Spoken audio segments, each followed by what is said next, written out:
Salut à tous, merci de rejoindre Africanité, le magazine Culture et Société de TV5 Monde. Ce mois-ci, nous abordons le thème de l'héritage de la traite négrière, de l'esclavage et de leur commémoration, en compagnie, entre autres, de Lise Laure, Sa Majesté. Soyez la bienvenue. Merci. Nous allons scruter avec vous l'actualité du film, documentaire et du cinéma. À nos côtés également, un phare côté littérature. C'est vous, Christian Éboulet. Nous allons partager quelques-uns de vos coups de cœur au cœur de cette actualité livresque.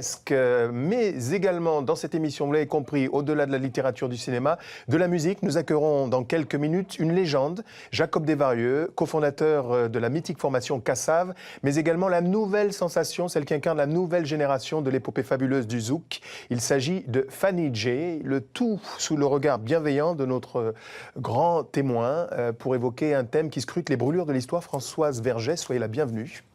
Merci. Sur ce plateau d'Africanité, vous êtes politologue de formation. En 2008, vous devenez présidente du Comité national pour la mémoire et l'histoire de l'esclavage. Dites-nous pourquoi ce thème de la traite et de l'esclavage vous fascine-t-il autant et depuis si nombreuses années? J'ai grandi à l'île de la Réunion, déjà, qui est une colonie esclavagiste. Et à l'école, on n'en parlait jamais. Et pourtant, tout était là, toute l'histoire était là. Il suffisait de regarder autour de soi. Nous sommes aussi à côté de la grande île de Madagascar, très souvent oubliée, qui a été un grand centre de traite, à la fois pour l'océan Indien, mais aussi pour les colonies de l'Atlantique. Et puis pour moi, le silence fait sur l'esclavage est profondément symptomatique de ce qui se passe dans l'Occident. C'est-à-dire, c'est pour moi quand même un crime très profond, quelque chose qui est à la fois la base de toute la révolution, de l'accumulation du capital, de la transformation des personnes, d'êtres humains, de femmes et d'hommes en personnes jetables. Et donc, c'est vraiment à la base d'un système économique, culturel et social qui est toujours avec nous. Françoise Vergès, vous êtes une femme d'engagement, de conviction, cela se voit, cela s'entend. Pour ceux qui ne l'auraient pas encore fait, je propose de découvrir ce portrait que nous avons dressé de vous. Qui êtes-vous ? Plusieurs femmes qui ne sommes pas des journalistes professionnels et qui avons voulu faire un magazine sans publicité pour les femmes. Si vous voulez, C'était en 1978 en France. Françoise Vergès avait alors 26 ans et militait déjà très activement au sein du MLF, le mouvement de libération des femmes. à travers la France. Un engagement qu'elle doit à ses parents, Laurence et Paul Vergès, résistants, féministes et militants communistes de la première heure. Née en 1952 à Paris, Françoise Vergès a tout juste 1 an et demi lorsque ses parents s'installent à La Réunion. Une enfance heureuse, à courir et jouer des journées entières aux côtés de ses 3 frères et sœurs. C'est pas une enfance, c'est évidemment une enfance et une adolescence heureuse comme toutes les enfances et toutes les adolescences, mais en même temps très dur à vivre, je pense. Ces années-là, être la fille du dirigeant du Parti communiste réunionnais et par ailleurs la nièce de Jacques Vergès à La Réunion, c'était pas facile quand même. À la fin des années 60, Françoise Vergès rejoint son oncle en Algérie, feu le célèbre avocat Jacques Vergès. Opposée à la guerre du Vietnam et solidaire du combat de Che Guevara, la jeune femme a alors pour héroïne les combattantes vietnamiennes ou encore l'afro-américaine Angela Davis, icône du mouvement des Black Panthers. Il faut résister, il faut lutter, non seulement pour changer les circonstances d'oppression, mais simplement pour pouvoir vivre. En arrivant en France au milieu des années 70, Françoise Vergès s'engage donc tout naturellement dans l'OMLF, le mouvement de libération des femmes, dont elle devient très vite l'une des déléguées. Alors Françoise Vergès, en tant que déléguée du mouvement de libération de la femme, quels sont les points précis de votre campagne politique? Est-ce la libération de Chan Chin ou Madame Mao? Le mouvement de libération des femmes a une vocation internationale depuis toujours, de lutter contre la peine de mort. Pour Eva Forest en 1974, qui a été emprisonnée dans les prisons franquistes et qui a été condamnée à mort, et qui a été libérée. Ensuite, après 2 ans de lutte. Françoise Vergès est quelqu'un qui va de l'indignation à la construction, de la condamnation à la proposition. Et c'est extrêmement précieux. Ça fait un tout. On ne peut pas la morceler. C'est quelqu'un de libre. Dans les années 80, Françoise reprend des études supérieures qu'elle achève par un doctorat en sciences politiques obtenu à l'Université de Californie à Berkeley en 1995. Commence alors pour elle une carrière de chercheur sur les diasporas et la créolité. Des travaux qui la conduisent à se pencher sur l'histoire de la traite négrière. Entre 2009 et 2012, elle préside le comité pour la mémoire et l'histoire de l'esclavage. La passion, c'est cette force obscure. Françoise Vergès a succédé à Maryse Condé, qui était la première présidente du comité. Et elle a eu pour mission, en fait, de lancer des chantiers, notamment autour de la question du patrimoine, de l'esclavage en France, de l'inscription dans les manuels. Elle a eu la très lourde charge de structurer aussi le comité qui était embryonnaire à ce moment-là. Toujours très concernée par l'histoire de la traite et la colonisation, Françoise Vergès poursuit aujourd'hui ses travaux au sein du Collège d'études mondiales de la Fondation Maison des sciences de l'homme à Paris. Du féminisme aux quêtes mémorielles, Françoise Vergès, une femme libre et d'engagement. Oui, enfin j'ai commencé même plus jeune à l'île de la Réunion, dans les luttes contre les fraudes électorales. Je suivais mes parents et j'ai été aussi membre d'un front de la jeunesse autonomiste réunionnaise. Quand je vivais en Algérie, je me suis aussi beaucoup intéressée. Il y avait les exilés contre la dictature au Brésil, ceux aussi les enfants des gens qui luttaient pour la libération du Mozambique et de l'Angola. Donc oui, j'ai toujours été du côté des gens qui luttent, oui, du côté, oui. Alors justement, vous avez grandi, on l'a vu, dans une famille d'intellectuels anticolonialistes. À quel moment et quand est-ce qu'est née votre conscience politique ? À 1 an et demi, sur les épaules de mon père, dans une manifestation contre la guerre au Vietnam, je pourrais dire. Très tôt, très tôt, parce que mes parents nous emmenaient partout, donc il y avait quelque chose, par exemple très tôt j'ai vu les effets de la misère et de l'oppression sur les familles très pauvres, des ouvriers agricoles dans les champs de canne à sucre à La Réunion, le racisme aussi, l'incroyable racisme d'une société blanche coloniale, les quelques familles qui tenaient tout le pouvoir à La Réunion. Et je voyais même au lycée, si vous voulez, entre les premières années et les dernières années, il y avait de moins en moins de filles non blanches qui étaient là. Donc tout ça, pour moi, était vraiment très très clair, que nous ne vivions pas dans une société égalitaire et que les injustices et les inégalités et le racisme étaient nés de ces siècles d'esclavage et de colonialisme. Alors, dans cet excellent livre, vous parlez encore d'esclavage, L'homme prédateur, vous dites que cette passion pour l'esclavage, comme Aubert rappelait tout à l'heure, est née en partie dans votre enfance. Est-ce que vous pouvez nous expliquer pourquoi ? D'une part, par exemple, déjà la manière dont l'île était organisée, si vous voulez, tous ces champs de canne, ces plantations, les grandes maisons de maîtres qui existaient encore, pourtant je ne suis pas centenaire, et tout l'intérieur de l'île qui porte des noms malgaches, les noms des grands chefs marrons qui se sont installés là, et dont on ne parlait jamais. Donc c'était Simandev, Dimitil, Silaos, et c'était comme si c'était des noms qui étaient arrivés naturellement. Alors évidemment, moi, dans ma famille, on m'expliquait, et j'imaginais, si vous voulez, ces hommes et ces femmes venus de Madagascar qui avaient conquis l'intérieur de l'île d'une certaine manière et qui la défendaient contre toute cette partie qui était esclavagiste et qui ont donc marqué l'île avec les idées de liberté, qui ont absolument dit que dès le départ, on luttait et que l'important, c'était vraiment cet insatiable désir de liberté, m'a vraiment pour moi... Et quand je suis allée dans les montagnes, je marchais, je me disais, mais voilà, ils étaient là, ils vivaient là. Donc c'était aussi pour moi, non, je pense, si vous voulez, ce courage extraordinaire de s'opposer à un système. On a lancé des armées contre je veux dire, vraiment, il y a des guerres contre les marrons. Et pour moi, le marronnage reste vraiment une grande épopée, des grandes épopées de la liberté, très très mal connues en France. Quand vous dites les marrons, les gens ne savent pas de quoi vous parlez. Et les marrons sont les rebelles, ceux qui se révèlent être, en tout cas face à l'oppression, des résistants. Et les marrons, on les retrouve parfois du côté de la sève artistique, Bob Marley, Myriam Zenzile Makeba, beaucoup d'artistes face aux brûlures de l'histoire, la traite négrière, l'héritage de l'esclavage, ont créé, ont souvent offert une lecture de leurs blessures extrêmement pointues. Je propose de découvrir du côté de la Caraïbe francophone un groupe emblématique de ce courant, Kassav.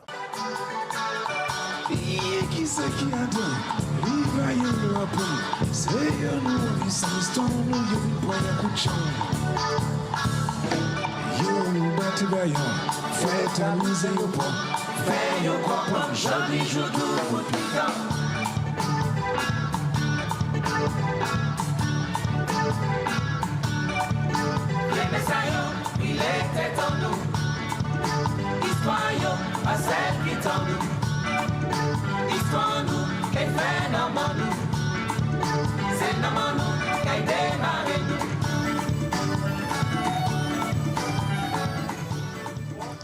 Yécric, Jacob Desvarieux, bonjour. Bonjour. Est-ce que la cour dort? Non, la cour ne dort pas. Soyez le bienvenu. Vous êtes le légendaire et mythique cofondateur d'une formation emblématique qui a insufflé un vent sur tous les continents, syncrétique, de synthèse, d'une musique qui est finalement, lorsqu'on regarde ce petit extrait, très loin des images doudouistes, de négresses exotiques, d'Ubud piquant. Ça veut dire quelque chose. Et les textes sont très engagés. C'est-à-dire qu'à la base, le groupe Kassav était un groupe, on dirait, oui, assez engagé, quoi. On avait des points de vue assez tranchés et au fur et à mesure, on s'est dit, bon, peut-être qu'il y a d'autres moyens de mener le combat, quoi. Pas seulement en disant des textes engagés, mais en faisant des actions, en faisant prendre conscience de choses à des gens, quoi, de façon peut-être plus douce, mais plus efficace. Françoise Vergès, on ne vous présente pas Jacob, ni le zouk, mais on est très très loin de la caricature d'une musique doudouiste, etc. Très loin, et moi je trouve de toute façon la question de la musique extrêmement importante par rapport au sujet dont on parlait, c'est-à-dire que d'avoir transformé complètement les Amériques et les Caraïbes, mais vraiment profondément, très profondément. Alors Jacob, vous avez les 15 premières années de votre vie parcouru les Antilles, l'Afrique, l'Hexagone. Alors est-ce que votre connaissance de l'Afrique, des Caraïbes et même de l'Europe, est-ce que ça vous a davantage sensibilisé à la question de l'esclavage? Oui, forcément. Parce que le simple fait de vivre en Europe, on y est confronté tous les jours, voilà, parce que ça se voit. Je ne vais pas rentrer dans tout ça, mais on y est confronté parce que voilà, nous on est les descendants de ceux qui ont été amenés en esclavage. Qu'on aille en Afrique ou qu'on vienne en Europe ou même chez nous aux Antilles, on est confronté à ça tout le temps. Mais ça a aussi des côtés où on peut se sentir bien quand même, parce que quand je vois par exemple l'apport de ces populations qui ont été déplacées, l'apport que ça a donné à la musique par exemple en Occident, enfin en Europe, on en parle toujours, on dit oui, évidemment, ils ont apporté le jazz, ils ont apporté de petits trucs. Non, c'est pas des petits trucs. Le tango aussi. Oui, mais c'est-à-dire que la musique même, la musique qu'on écoute aujourd'hui, quand on parle de la musique européenne de l'époque du XVe siècle, c'est-à-dire c'est Bach, Pachelbel, Handel, etc., on part de ça pour arriver à la musique d'aujourd'hui. Si tu enlèves ce qu'ont apporté les esclaves qui sont venus dans la Caraïbe et en Amérique, c'est pas la même. Ça n'aurait pas évolué du tout de cette façon-là, quoi. On a apporté, ne serait-ce que par exemple, l'improvisation, parce que dans la musique classique, jusqu'à aujourd'hui, on la rejoue telle qu'elle avait été écrite à l'époque. On a amené la rigueur rythmique des interprètes, ce qui n'est pas vraiment dans la culture européenne. Et ces choses-là, ça n'a pas l'air comme ça, mais moi, ça me pose même un problème aujourd'hui, par exemple pour les conservatoires. Je me dis qu'on veut installer des conservatoires aux Antilles. Bon, évidemment, nous, on milite pour ça. Mais on se demande qui vont être les professeurs, parce que les professeurs s'appuient sur des théories qui ont été élaborées il y a 200, 400 ans, sur des musiques où la musique noire n'avait pas encore... toute sa place. Non, pas de place du tout. C'est-à-dire que c'était la musique européenne, et donc ils ont théorisé là-dessus. Et c'est ce qu'on apprend aux gamins maintenant. Sauf qu'un professeur, aussi bon soit-il dans un conservatoire en Europe, il arrive aux Antilles et il veut expliquer la musique aux enfants. Les enfants vont le regarder comme ça en disant ouais, d'accord. Mais tu sais, nous on écoute un truc là, tu peux nous expliquer ça?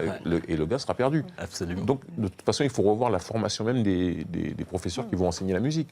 Parce que l'apport, c'est pas simplement le reggae ou le zouk ou la salsa, ça va beaucoup plus loin que ça. Même dans la musique jouée par les Européens qui considèrent comme étant la leur, parce qu'ils se la sont appropriés, la part des Noirs est vraiment très très importante. Alors justement, dans le zouk, il y a des rythmes, vous parliez du reggae tout à l'heure, qui viennent de la Jamaïque, d'Haïti, etc., etc. Est-ce que vous diriez que c'est une sorte de synthèse issue de cet héritage, de la traite et de l'esclavage?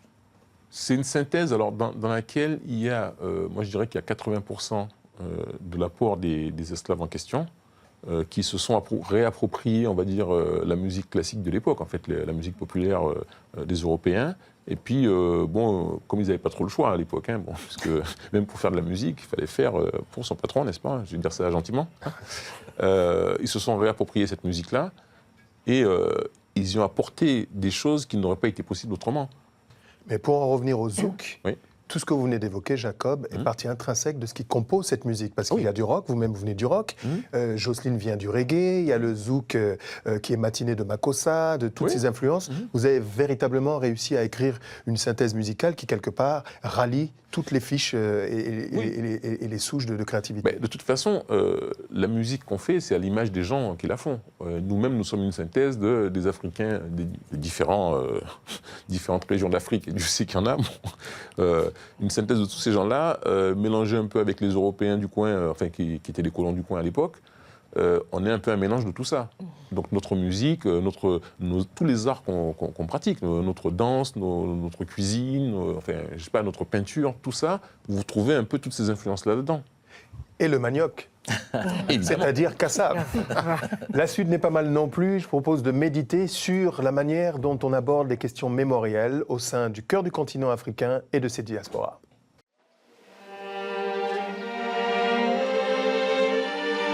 Ironie de l'histoire, l'adagio du quatuor en sol mineur du Chevalier de Saint-Georges, interprété par l'orchestre Paris Classique sur les marches de la Maison des Esclaves de l'île de Gorée au Sénégal. Né esclave en Guadeloupe au XVIIIe siècle et devenu ensuite chef d'orchestre de renom, virtuose du fleuret et chef de brigade, le Chevalier de Saint-Georges n'imaginait sans doute pas qu'un jour, sa musique serait jouée en Afrique, sur la terre de ses ancêtres. Une terre devenue, ici à Gorée, lieu de mémoire et de pèlerinage.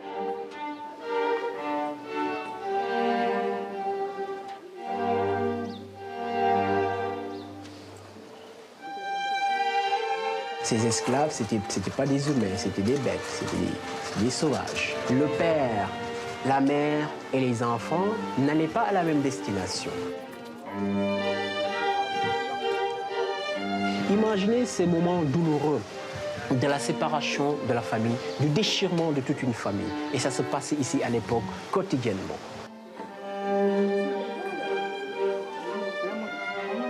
Je remercie mes ancêtres qui ont réussi à faire la traversée parce que sans eux, je ne serais jamais revenu ici. Je remercie le groupe de danse de Gorée parce qu'avec ce retour, ils nous ont permis de découvrir nos racines et ce que nous avons perdu ou laissé derrière nous. Mais tout ça n'est pas derrière, c'est inscrit au plus profond de nous et ça le restera pour toujours.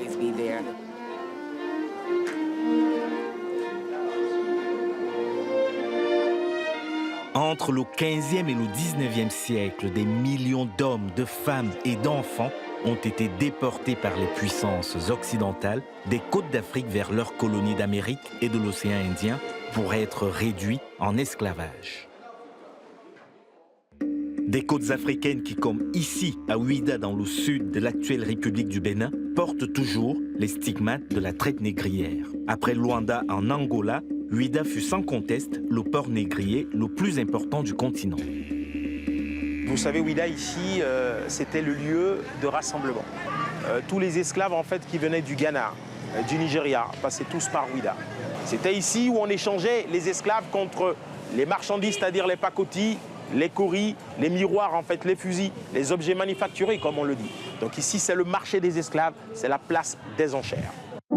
Autre lieu de mémoire, mais beaucoup plus récent celui-là, le port négrier de Bimbia, sur la côte atlantique camerounaise. C'est un centre où on parquait tous les esclaves, ici.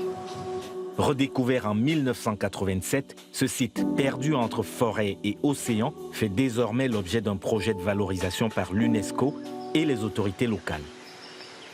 Si aujourd'hui on écoute les chansons des oiseaux ici, autrefois ça a été les pleurs de nos frères, de nos pères, de nos ancêtres qui passaient ici, qui a été une sorte de cellule qu'on a réservée aux récalcitrants.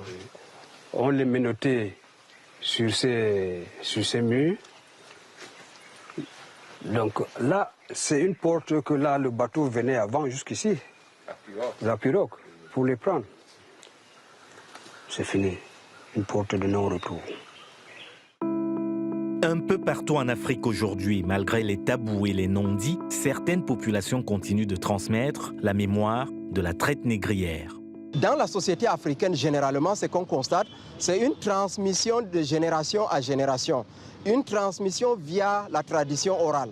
Et quand vous questionnez les langues locales, quand vous discutez avec les gens, il y a des dictons, il y a des proverbes, il y a des chansons qui sont liées à ce passé esclavagiste-là. Ça montre qu'il y a eu une certaine prise de conscience du phénomène, une certaine conscience de son ampleur, mais également une certaine intégration du phénomène dans le vécu social, n'est-ce pas, de ces différents groupes-là. Dans les départements français d'outre-mer comme ici en Guadeloupe, autrefois terre d'esclavage, le quotidien de nombreuses familles reste encore aujourd'hui marqué par cette histoire tragique. L'esclavage n'est jamais terminé, l'esclavage est toujours là, sous toutes sortes de formes. Dans le travail, entre nous-mêmes, on se sent esclaves sans le vouloir, mais que voulez-vous? Ça ne va jamais se terminer comme ça. Des fois, il y a des camarades qui appellent d'autres personnes négros, parce qu'ils sont noirs et tout. Et après, ça peut leur toucher au fond d'eux. La traite négrière et l'esclavage ne concernent pourtant pas seulement les populations noires ou africaines. Cette histoire appartient désormais à l'humanité tout entière. L'héritage de la traite négrière, de l'esclavage et leur commémoration, c'est le thème que nous abordons, sur lequel vous pouvez réagir sur notre site internet tv5monde.com ou alors sur tous les réseaux sociaux au moment où nous accueillons un nouvel invité. Bouema Bong, bonjour. Bonjour. Vous êtes camerounais, vous êtes notamment l'auteur de « Quand l'Africain était l'or noir de l'Europe », dans lequel vous développez la thèse selon laquelle il y aurait une falsification de l'histoire autour de cette thématique de la traite négrière. Tout à fait. Alors justement, la traite transatlantique, en chiffres, c'est 4 siècles, 12 millions de déportés, et puis certains la comparent à la traite orientale. Alors, professeur Bouema Bong, est-ce que vous êtes d'accord avec ces chiffres? D'abord, je ne suis pas d'accord avec les chiffres parce qu'on ne fait pas de ce qu'on appelle la démographie comparative. Alors, le pape demande aux Européens d'aller arrêter les Africains, de les mettre en esclavage, parce que ce sont des païens. Ils venaient pour quelle raison? Il y en avait 4. Les Africains étaient des païens, c'était des cannibales, le roi était des despotes. Ils se faisaient des guerres entre eux. Alors je ne comprends pas que le pape donne un tel ordre et les Européens viennent en Afrique. Et monsieur Bambou, là, on vient acheter. Avec quel argent? Qui les a invités? Les Africains parlaient quelle langue? Comment ils échangeaient? J'ai entendu tout à l'heure un de nos compatriotes dire on échangeait avec des miroirs. Je rappelle que quand l'Europe est arrivée en Afrique, économiquement, l'Afrique était plus développée que l'Europe. Mais, hélas, elle n'était pas armée. Alors, Françoise, vous soutenez aussi que la traite transatlantique est plus importante que les traites orientales ou pas du tout? Elle est totalement différente. Je veux dire, la comparaison est absurde. Je veux dire, les objectifs ne sont pas les mêmes. L'organisation n'est pas du tout la même. L'organisation de la traite vers les colonies européennes, c'est totalement industriel. Il faut construire des bateaux, il faut les remplir. Il y a des banquiers, il y a des assureurs derrière.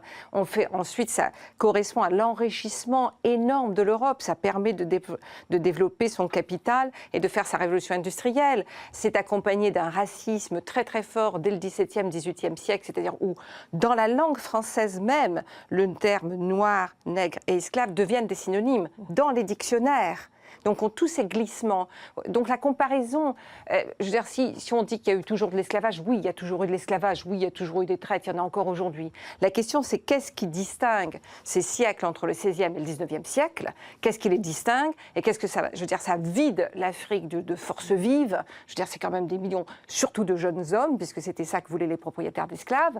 Ça transforme complètement le monde. Je veux dire, c'est une transformation globale du monde qui va avoir des influences pour l'Europe, enrichissement énorme, pour l'Afrique, pauvreté, et pour les colonies, destruction des populations indigènes. N'oublions pas les grands génocides contre les populations qui habitaient quand même dans les Caraïbes et dans les Amériques, pour installer un système esclavagiste qui va profiter le coton, le café, le tabac, le sucre, d'énormes industries qui vont aussi transformer la vie quotidienne des Européens.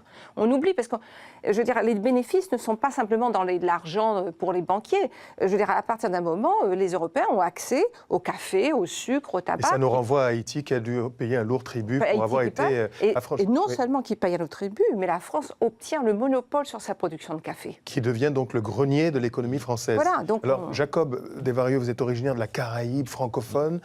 C'est une société, on peut dire, de caste qui s'indexe par la couleur de la peau. On retrouve dans toutes les sociétés créoles cette histoire de plus vous êtes clair de peau, plus vous êtes, on dit, peau chapée, etc.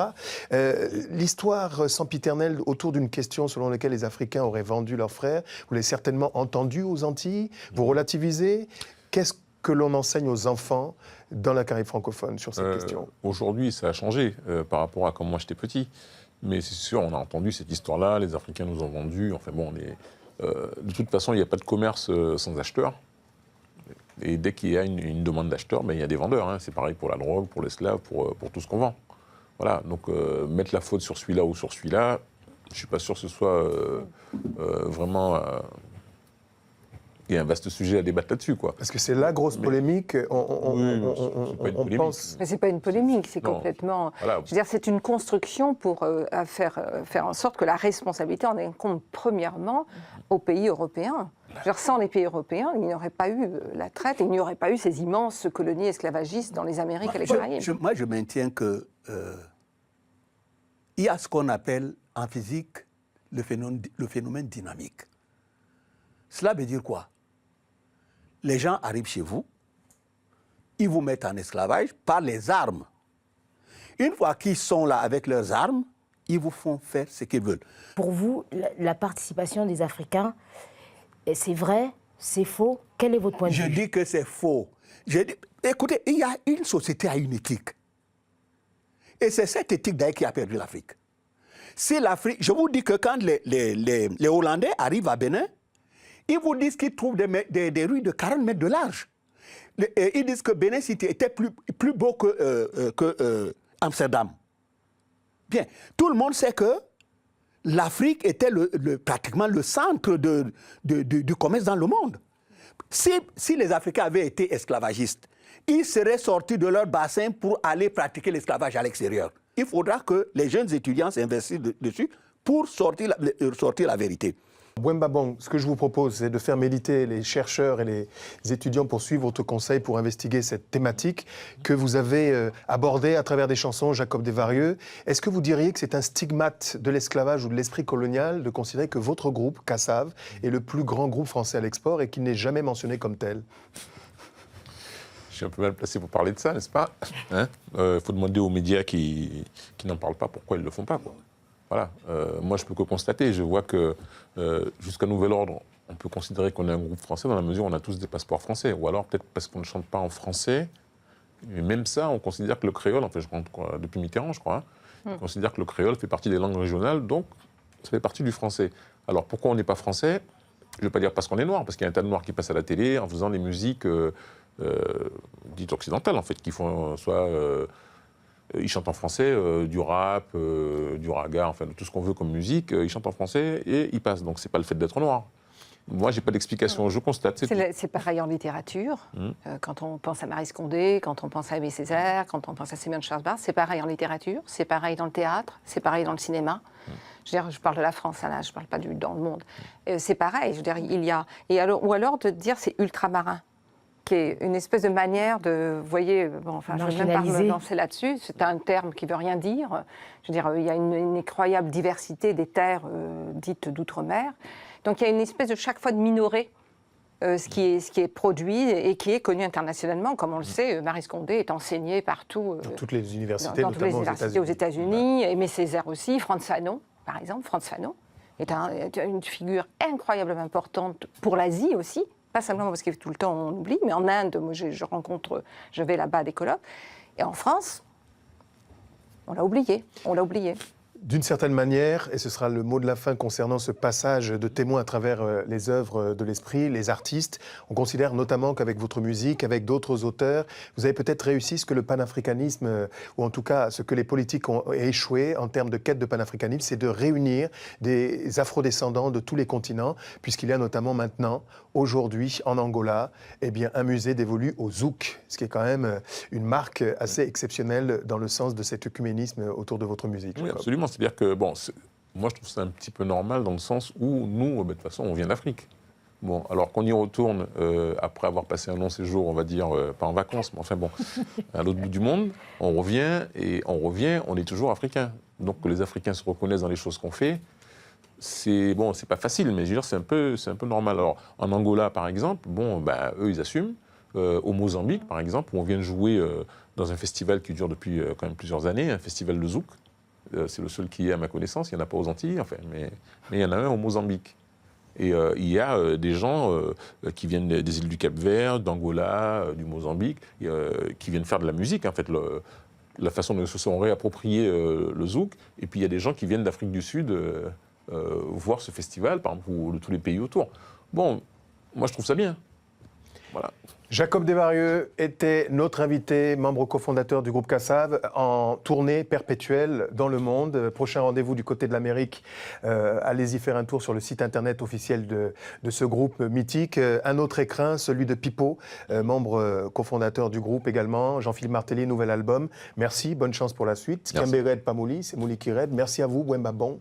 Rappelons que vous êtes l'auteur de nombreux ouvrages, notamment consacrés à cette thématique de la traite négrière, des razzias et donc de l'esclavage. Autre point de résonance autour de cette quête mémorielle, les réparations, une question qui divise. Je propose de découvrir en images ce sujet.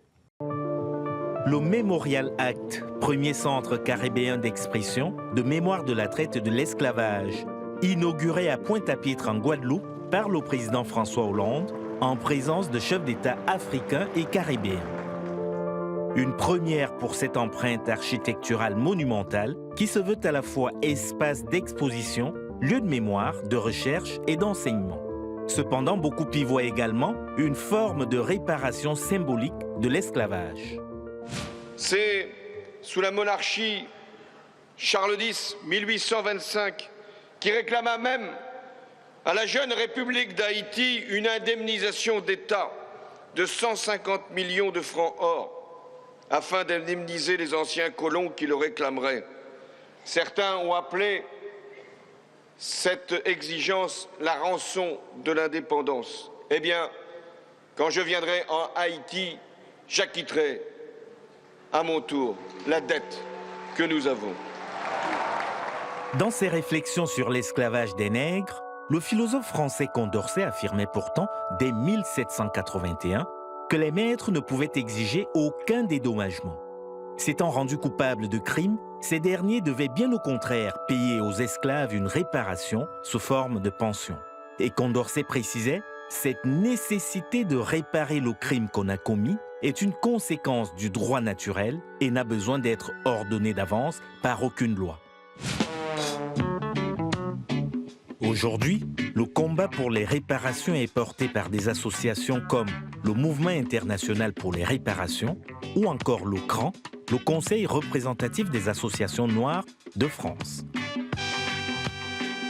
Disons une chose simple, commémorer c'est bien, réparer c'est mieux. Il y a eu des réparations pour les négriers, qui étaient même plus riches après l'abolition de l'esclavage qu'avant. Aujourd'hui, nous disons, il faut que les descendants d'esclaves aient aussi une réparation. Tout en reconnaissant que les déséquilibres sociaux et les inégalités actuelles dans les départements français d'outre-mer sont le produit de l'histoire de l'esclavage, beaucoup se refusent encore à un simple lien de cause à effet. Dire que les indemnités, très précisément, sont la cause et l'explication de toutes les inégalités sociales qu'il y a dans les Antilles actuellement, ça serait abusif de le dire de cette façon-là, puisque une étude précise n'a pas été faite sur la question. En France, la question des réparations avait été écartée de la loi Taubira adoptée en 2001 et qui reconnaît l'esclavage comme un crime contre l'humanité. Avec l'édification du Memorial Act, le débat sur les réparations revient au premier plan et les avis divergent toujours autant. L'hôpital est plus urgent que le Memorial Act. Je pense qu'il devrait y avoir réparation. Car pendant de longues années, même après la libération, je dis encore, les peuples ont continué à souffrir. Pour moi, le deuil est déjà fait. Je suis antillais, je suis français, mais je suis aussi européen. Et donc c'est le vivre ensemble qui m'intéresse. Pour les associations qui militent en faveur des réparations, l'une des questions essentielles aujourd'hui pourrait être la suivante. Est-il normal que les descendants des esclavagistes continuent de profiter des crimes de leurs aïeux quand les descendants d'esclaves souffrent encore du crime subi par leurs parents? Françoise Vergès est notre invitée. C'est à vous que je repose cette question. Faut-il ou pas procéder à des réparations pour les victimes de la traite négrière et de l'esclavage? Je pense qu'il faut parler. Il faut en parler. Je ne pense pas que ce soit un sujet qu'on puisse éviter. Il faut évidemment voir la traite, c'est-à-dire l'Afrique. Il faut ensuite voir les descendants d'esclaves. Mais il est évident qu'aujourd'hui, il y a d'énormes inégalités qui sont quand même résultantes de l'esclavage. Ce n'est pas simplement la question des compensations données aux propriétaires d'esclaves, c'est la question de la relation au foncier, de l'accès au foncier, à la terre, des accès pendant des années déniés à l'éducation, à la santé, et qui font qu'aujourd'hui, quand les études sont faites, toutes les populations descendantes d'esclaves, que ce soit aux États-Unis, au Brésil, dans les Caraïbes, dans l'océan Indien ou ailleurs, sont les plus démunis, les plus précaires, les plus fragiles, les plus stigmatisés, les plus discriminés. Je voudrais juste aussi dire quelque chose sur la question des dédommagements. Les États-Unis, sur lesquels on peut dire énormément de choses à propos de l'esclavage, n'ont pas dédommagé les propriétaires d'esclaves à la fin de la guerre civile. Donc on a vu que c'est pas non plus, c'était pas automatique cette question de compensation. Dans une des plus grands pays esclavagistes du monde, les États-Unis, qui est vraiment un pays, vraiment, après il y a la ségrégation, il y a le racisme, donc il n'est pas question d'en faire un modèle. Mais ce que je veux dire, c'est que la question des compensations aux propriétaires d'esclaves n'était pas du tout automatique et naturelle, et que la France aurait pu tout à fait refuser de le faire. Donc questionnement, la question est en suspension. Nous accueillons à présent, si vous le voulez bien, deux autres personnalités, deux caribéennes, des femmes plurielles, Joby Valente. Vous êtes l'une des pionnières des luttes autour de la cause afro-caribéenne en France, mais également l'une des plus grandes artistes originaires de la Caraïbe francophone. Vous êtes d'ailleurs de retour avec un nouvel album, Je veux être musique. On va parler avec vous à la fois de votre engagement pour la musique, mais aussi pour les causes autour des quêtes mémorielles. Viviane Roll-Romana, soyez la bienvenue également. Vous êtes guadeloupéenne, docteur en psychologie clinique et en psychopathologie, également membre du comité Marche du 23 mai 98, à qui l'on doit le mémorial Les noms de l'esclavage, qui permet en fait aux ressortissants originaires de la Caraïbe francophone des Antilles d'aller retrouver la trace des premiers hommes et des femmes qui ont porté leur nom. Alors Viviane, on l'a vu tout à l'heure dans ce sujet, la question des réparations divise, et quand on l'évoque en France, c'est souvent le malaise qui domine. Alors certains estiment que la traite négrière et l'esclavage ne peuvent pas être réparés, c'est irréparable. D'autres estiment même que c'est une affaire qui est très vieille et qu'il ne faudrait peut-être pas continuer à en parler. Que pensez-vous de tous ces débats autour de la question des réparations ? Alors, je pense effectivement que le débat est utile, mais me semble-t-il, il est mal posé. Alors, qu'est-ce que je veux dire par là ? Je crois que tout simplement, il se trouve qu'il y a derrière le mot des réparations des demandes plurielles qui sont faites. La première, certains États caribéens qui réclament aujourd'hui les réparations, ce sont des États effectivement qui sont en difficulté financières, des difficultés sociales importantes, et qui disent, et ça on peut le comprendre, en effet, des pays qui sont endettés peuvent réclamer, peuvent penser que cette période serait à l'origine de leurs difficultés et réclamer bien évidemment réparation à cela. Ça c'est une situation, ces pays sont libres effectivement d'envisager cette solution. Si on en revient aux Antilles françaises, au département français, ça me semble un peu plus compliqué. Qu'est-ce qu'on demande en termes de réparation ? Alors, me semble-t-il, pour résumer, j'entends derrière la demande de réparation des départements français d'outre-mer qui n'ont pas pu accéder effectivement à une autonomie ou à une indépendance.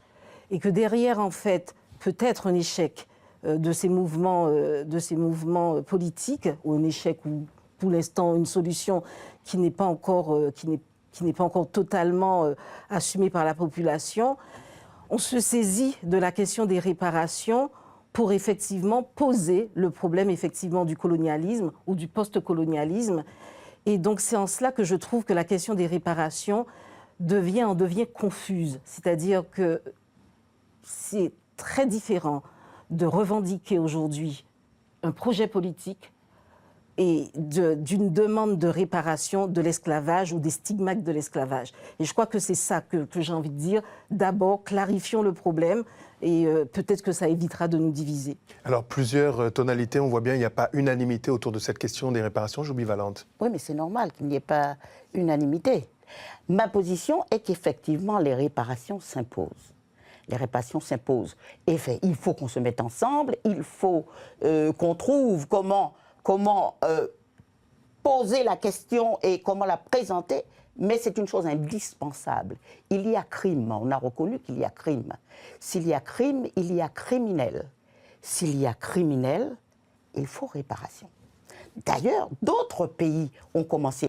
Les États-Unis, il y a des banques, par exemple, qui ont commencé, qui aident, des banques qui reconnaissent avoir profité de toute cette manne financière et qui aident certains jeunes à faire des études. Ils ont des bourses, nous sommes d'accord.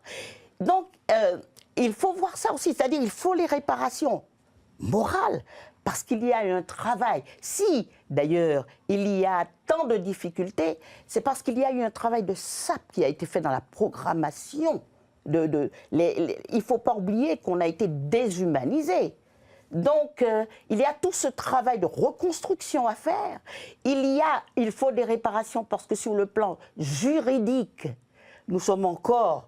les gens du département d'Outre-mer sous la loi de l'indigénat, en quelque sorte.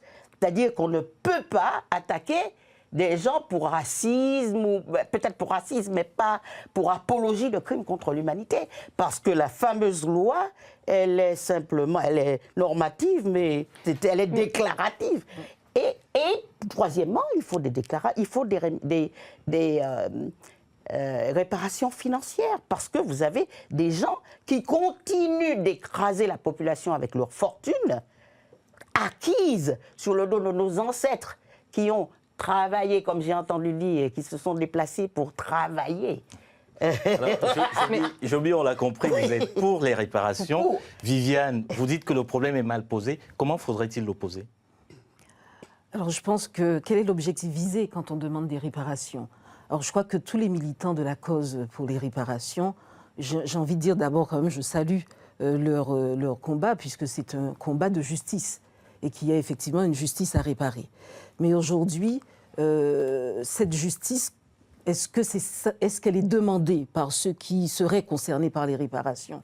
Moi, me semble-t-il, je parle encore une fois, je reste dans les départements français d'outre-mer, il me semble que la question des réparations, en tout cas ce qui est demandé, n'est pas une question de justice.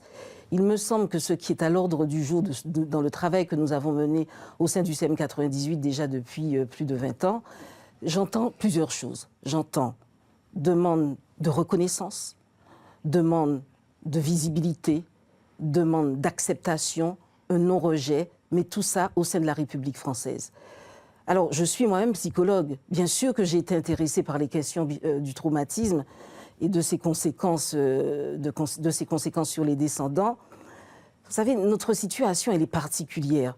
C'est 160 ans après l'abolition de l'esclavage, 160 ans après, effectivement, plus de 2 siècles d'esclavage.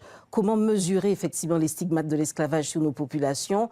Comment mesurer le traumatisme? A-t-il été effectivement transmis? Ce sont des questions un peu compliquées, mais ce qu'il me semble avant tout, en tout cas dans le travail que nous avons fait au sein du CM 98, j'ai envie de dire, je vais être simple et pragmatique.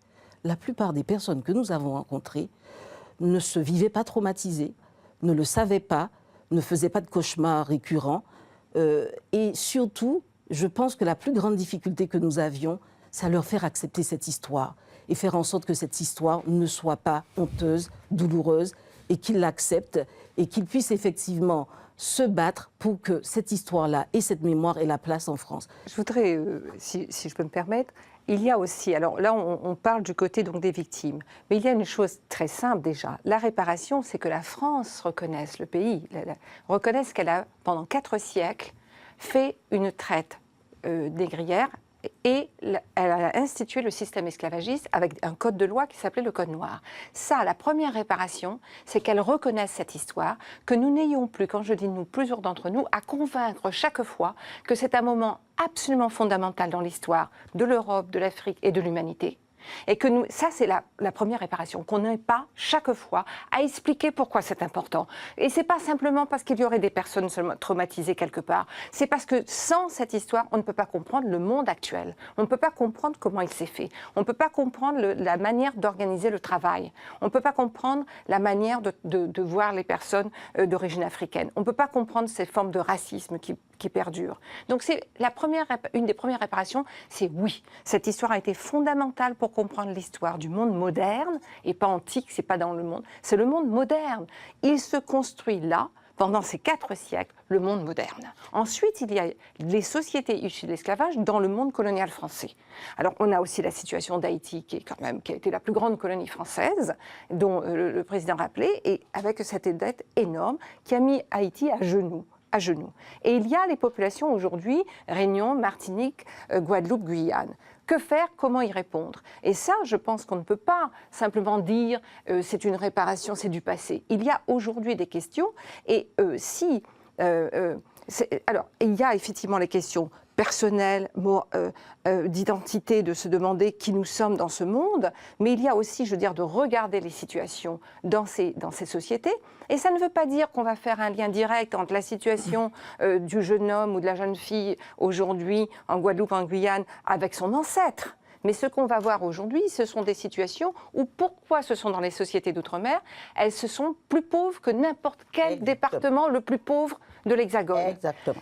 Pourquoi ce sont dans ces départements issus de l'esclavage que les questions de santé, par exemple, on meurt plus jeune, on va avoir des questions de santé plus précises, on va avoir des jeunes qui sortent de l'école sans diplôme, c'est le plus fort taux dans ces départements que dans n'importe quel département le plus pauvre de l'Hexagone.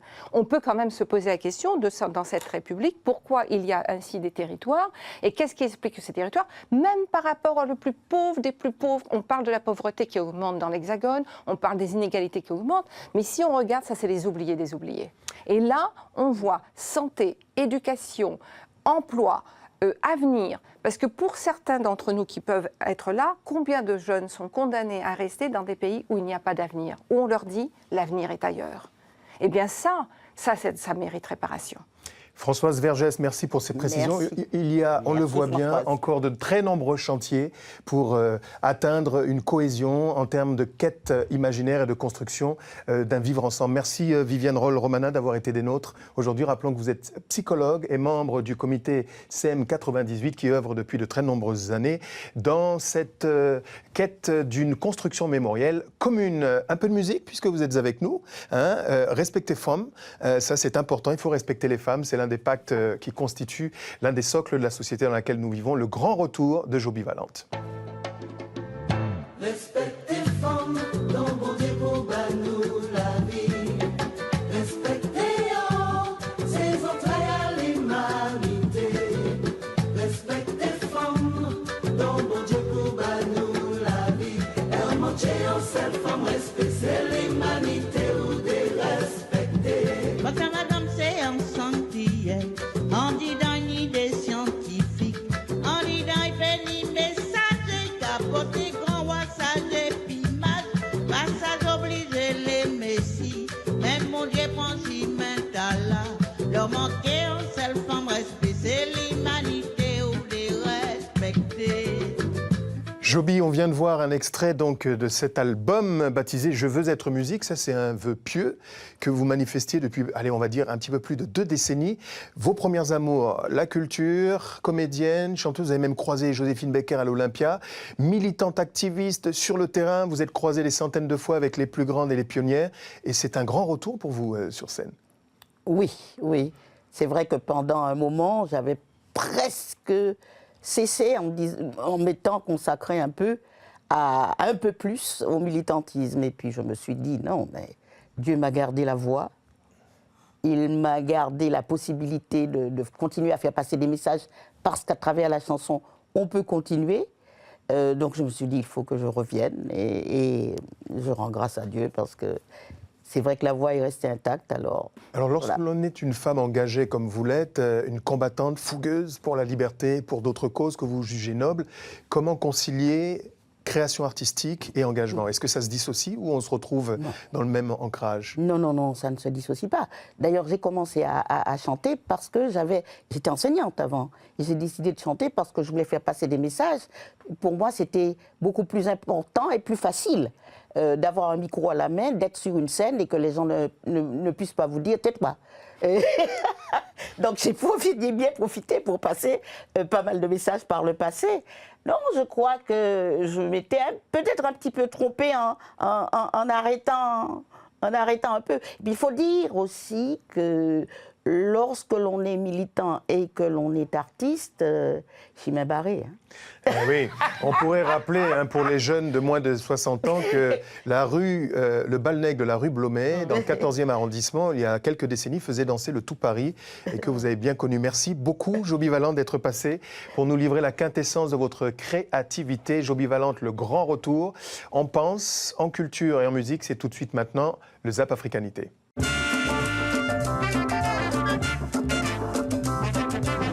Salif Keïta est en ce moment en tournée sur plusieurs scènes du monde. Le chanteur-musicien lance un appel à la tolérance entre Africains.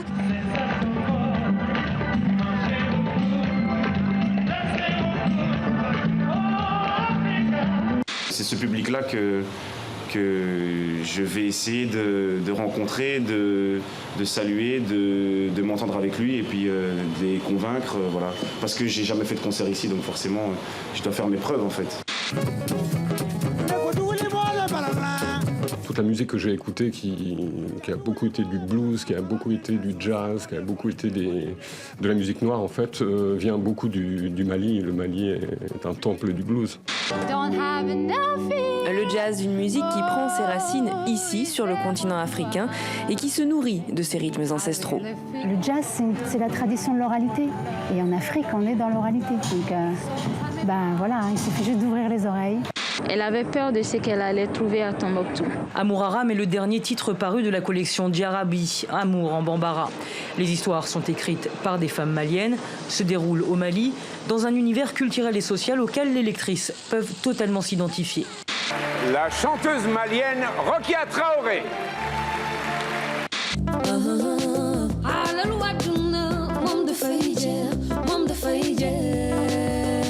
J'ai sorti ce single pour rendre hommage aux dames de fer, aux femmes battantes. À ma naissance, mon père alla trouver un pasteur farfelu qui lui déclara que j'étais un enfant sorcier. C'est tellement compliqué d'avouer aux gens, oui, je crois à la sorcellerie. Et nous, c'est vrai qu'avec notre recueil, on s'est dit, oui, on y croit, mais on peut aussi en rire.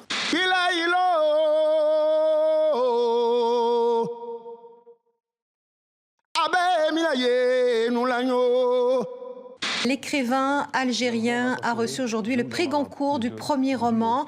Il est récompensé pour Meursault contre enquête.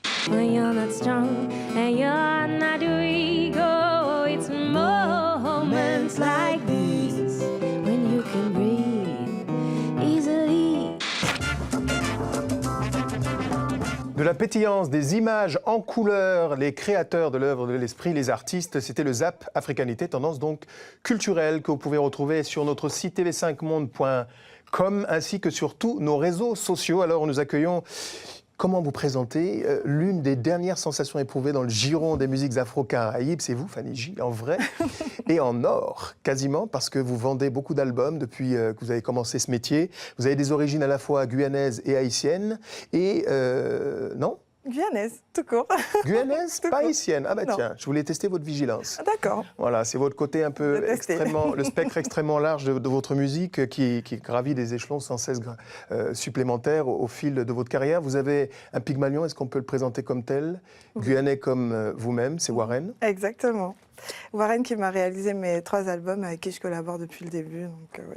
Est-ce qu'on peut dire que vous avez été nourri par les musiques soul, R&B, on vous dit très proche de la sensibilité d'une Whitney Elizabeth Houston, mais est-ce que les grandes dames du zouk telles que, allez, Jocelyne Berroy, Edith Lefel ou Tania Saval vous ont également sevré? Ah, mais bien sûr, on ne peut pas dissocier Whitney Houston pour moi d'une Edith Eiffel ou d'une Jocelyn Berroir, parce que pour moi ce sont des chanteuses à voix et qui ont un charisme énorme. Donc j'ai grandi avec leurs chansons en tête et puis j'ai essayé de faire mon mélange à moi. Françoise Vergès, je vous sens très attentive parce que c'est aussi ça l'héritage, hein, justement, la musique qui a essaimé du fait de la déportation. Oui, oui, absolument. Il me semble quand je vois ça, je me dis ça ne peut pas être contenu, ça ne peut pas être arrêté. La créativité continue, c'est ça qui est formidable, extraordinaire. Et puis alors du coup aussi on voit des territoires arrivés qu'on connaissait moins. Je suis très contente qu'on parle de la Guyane parce qu'on en parle si rarement, je veux dire tout le temps quand on parle des Antilles et on oublie qu'il était quand même un territoire extraordinaire. C'est Gaston Monerville et c'est d'autres choses et puis aujourd'hui, Félix Eboué. C'est les souveraines, c'est des communautés marronnes, c'est des Amérindiens, c'est des descendants, il y a des migrants. Enfin, je veux dire, c'est un pays Et d'avenir. une bonne nouvelle pour vous, vous avez une place qui vous est offerte par Fanny G parce que vous êtes en concert. Où ça? Au Bataclan, ce samedi 30. À partir de 20h. 30 mai. Oui, non, c'est vrai. Eh bien, vous y êtes cordialement invités. Alors, pour ceux qui découvrent, à mon avis, il ne doit pas y en avoir des masses, eh bien, voici un florilège de ce qui campe l'univers musical de Fanny G, notre invitée.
Alors Fanny, on vient de voir ce florilège. Alors vous faites partie de la nouvelle génération d'artistes de Zouk. Est-ce que vous sentez une responsabilité particulière? Forcément, parce que on va dire que ceux qui étaient là avant nous, donc nos prédécesseurs, Kassav, Tania Saint-Val, etc., ils nous ont passé le flambeau et c'est à nous aujourd'hui de faire évoluer cette musique-là et aussi de la transmettre à un maximum de personnes. Donc oui, on se sent chargé d'une mission. De la Guyane, on connaît Viviane Émigré, on connaît de nombreuses personnalités. Vous êtes une super giga méga star. Genre, quand vous arrivez en Afrique, il faut presque des gardes du corps à vos gardes du corps, tellement tout le monde est assailli. Ah, d'accord. Est-ce que vous êtes surprise par cet écho incroyable qui résonne en Afrique? Toujours, parce que moi, j'ai découvert l'Afrique avec la musique. Le premier pays que j'ai fait, c'est la Guinée-Conakry. Et à chaque fois que j'arrive en Afrique, je me dis non, ça ressemble tellement à chez moi. Vous ressemblez même à une peule de Guinée. Exactement, mais à chaque fois. À chaque fois que je voyage, j'en prends toujours pour quelqu'un du pays. Donc ça, c'est vraiment une très bonne chose vraiment pour moi de voir que la musique traverse les frontières, de voir qu'on oublie aussi les différences. Là où avant on pourrait se dire que bon, elle vient d'où, peut-être de la Guyane, un endroit qu'on connaît pas forcément. La musique, ça efface tout ça, toutes les différences. Et je suis vraiment choquée et ravie de ce succès. Alors, pour ce troisième album, que vous avez intitulé Mes vérités, hein, oui.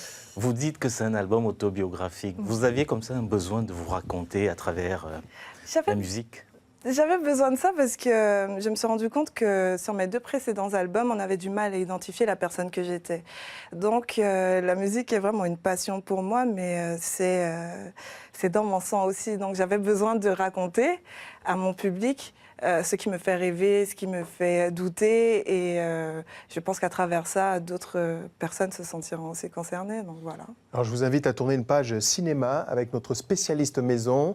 On parle de cinéma avec vous, Lise Laure, à l'occasion du prochain Festival international des films de la diaspora africaine qui intervient à Paris en septembre prochain.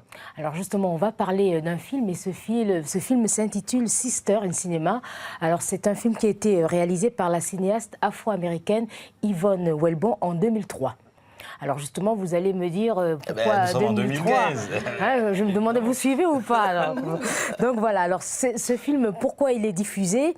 Tout simplement parce que les organisateurs du FIFDA, le Festival donc, international de diaspora, les organisateurs ont décidé de le diffuser le 23 mai pour récolter des fonds, parce que organiser un festival, c'est pas évident, récolter des fonds pour inviter les réalisateurs, mais également pour sous-titrer les films en français.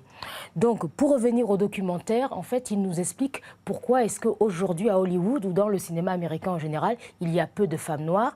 Et la plus emblématique, c'est Maya Angelou, la regrettée Maya Angelou, qui nous explique un peu comment elle a découvert un jour son film adapté au cinéma par des producteurs d'Hollywood. Écoutez sa déception. Was devastated to see what I had written so grotesquely misunderstood and put onto the screen. Mother Baldwin took my feet up. I was crying. She put my feet up in her lap. She took my shoes off and massaged my feet. She said, "Baby, don't worry about it." She said, "Don't look at the reviews tomorrow. What I want you to do in the morning is you get up, brush your teeth, comb your hair, take your shower, and go to work. In the end, that's all there is your work." I heard her. It seemed pretty obvious that I wasn't going to be given a chance.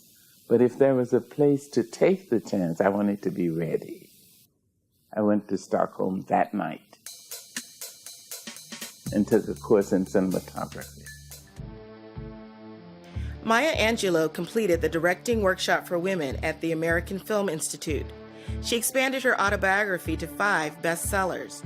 She was nominated for the Pulitzer Prize. She wrote screenplays for film and television. She directed for public television. She scored movies and became a member of the Directors Guild of America. But it would be 25 years before Dr. Angelou would direct her first feature film at the age of 70. Alors justement, 70 ans, cet extrait montre toute la difficulté que les réalisatrices noires ont pour réaliser des films. Et justement, Eusanne Palsy, qui est martiniquaise, qui a été la première femme noire à être produite par un studio à Hollywood, s'étonne toujours de cette situation. Alors pour ceux, évidemment, qui ne pourront pas voir ce film, vous pouvez cotiser pour le festival en allant sur le site www.fifda.org. Françoise Vergès, l'image est importante pour la construction des imaginaires. Le cinéma en fait partie intégrante. Ah oui, le cinéma est extrêmement important. C'est extrêmement important. Et ce que dit Maya Angelou, je trouve ça... C'est vraiment fondamental, on le voit. Je veux dire, on construit, vous vous souvenez ce que Fanon dit dans Peau noire, masque blanc, quand il y a Tarzan qui apparaît, quand les films, je me vois. C'est-à-dire cette construction de ce petit garçon noir, il le voit aussi à travers donc, ces images qui le décrivent, qui sont discriminantes. C'est extrêmement important. Le cinéma est absolument, c'est fondamental. Et puis aussi, on va voir de nouvelles créativités. C'est pas simplement qu'il faut qu'il y ait des représentations, qu'il faut plus de films faits par des Noirs ou des Noirs. On va entendre d'autres histoires. Et le monde est fait de toutes ces milliers d'histoires. On peut pas avoir une seule histoire, on s'ennuierait. Et il faut justement donc s'ouvrir à toutes ces histoires. Je veux dire, on ne pourra que s'enrichir. Fanny, on ira au concert. Oui. Les places sont réservées pour Françoise Vergès. Rendez-vous donc au Bataclan. On vous souhaite bonne continuation sur la route de nos frêles destinées musicales. À très bientôt. Donc, à bientôt. Sur les routes de France et de Navarre. Autre style, autre mouvance, autre tendance. Vous allez voir, c'est pas mal non plus. Elle s'appelle Sissi Akoma. Nos esprits et nos âmes sont jetés dans nos corps. Nos fantaisies et nos caprices s'entremêlent pour une vérité d'or. Écoutez, sommeil résonner en vous l'immortel que nul ignore. Encore, encore. Akoma dit patience, amour, paix, tolérance. Akoma vous invite à vous moquer de l'ignorance, sourire à la connaissance, danser avec la délivrance pour pouvoir entrer dans cette romance où je suis. Car enfin je suis, enfin je suis. Cette africanité que vous regardez dans notre escarcelle des rythmes en stock et nous accueillons une princesse d'exquise féminité musicale. C'est vous, Sissi Akoma, soyez la bienvenue. Vous Merci. êtes originaire d'Afrique, plusieurs influences dans votre patrimoine, famille d'artistes, un papa membre du célébrissime groupe Mbamina et une musique qui est une alchimie, une fusion, soul, jazz, R&B, on appelle ça la néo-soul. Est-ce que ça vous définit véritablement ? Ça me définit, j'ai grandi avec la musique de mon père, donc l'Afrique, pas mal, et mon parcours en tant que danseuse hip-hop, et puis en passant par le jazz et la soul, le gospel aussi. Donc j'ai mélangé tout ça dans la musique après. Alors si vous êtes chanteuse, slameuse et aussi styliste, et vos créations mêlent l'Afrique et le Japon, alors pourquoi ce choix ? Je ne saurais pas vraiment vous dire, le Japon me touche. Ses lignes, sa culture, ce côté noble, majestueux, je trouve, aussi ancestral que l'Afrique pour moi. Ça dégage beaucoup de force. Et l'Afrique parce que je suis africaine. Tout simplement. Alors, je vous invite à aller du côté de la littérature avec une trilogie. Absolument. Christian. Absolument. Et je voulais vous lire quelques lignes de cette trilogie, Red in Blue trilogie de Leonora Miano, parue aux éditions de l'Arche. L'amour est interdit aux esclaves. L'amour est interdit.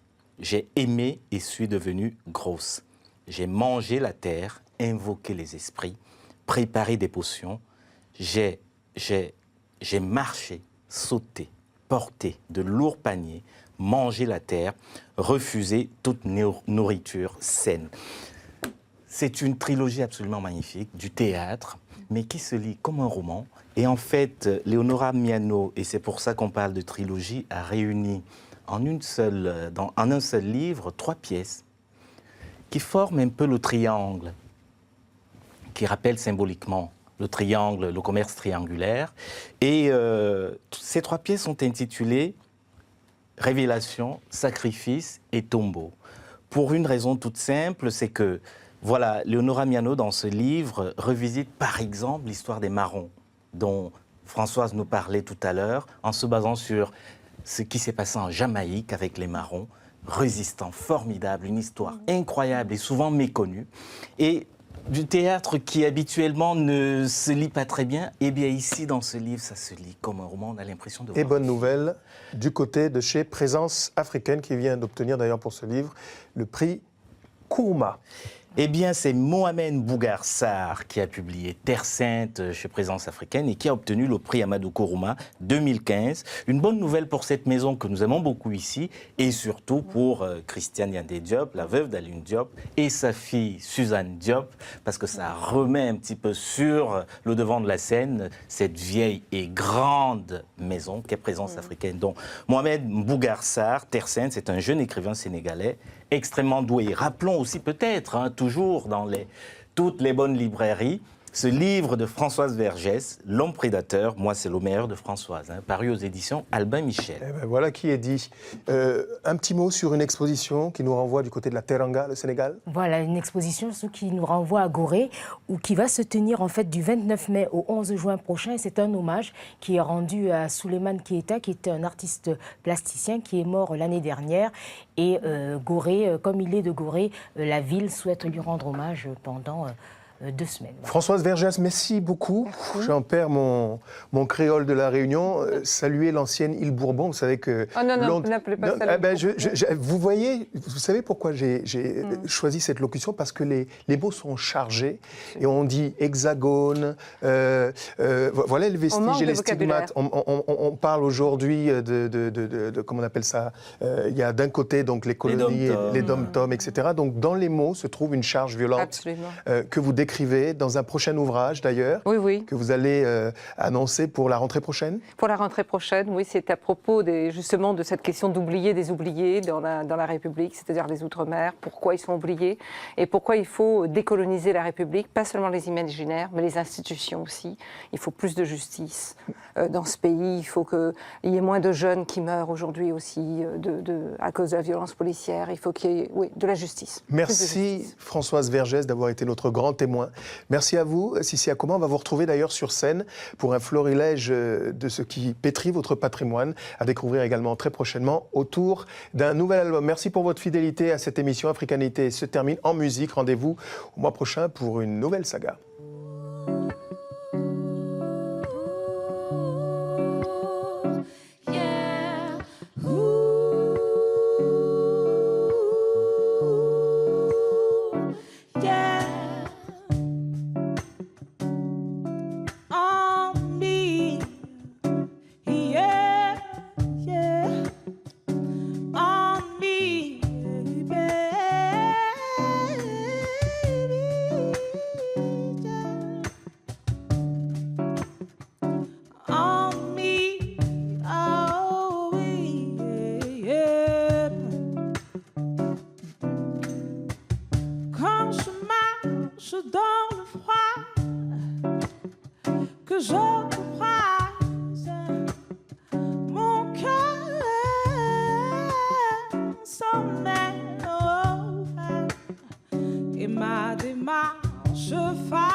Car en vrai, j'attends de toi.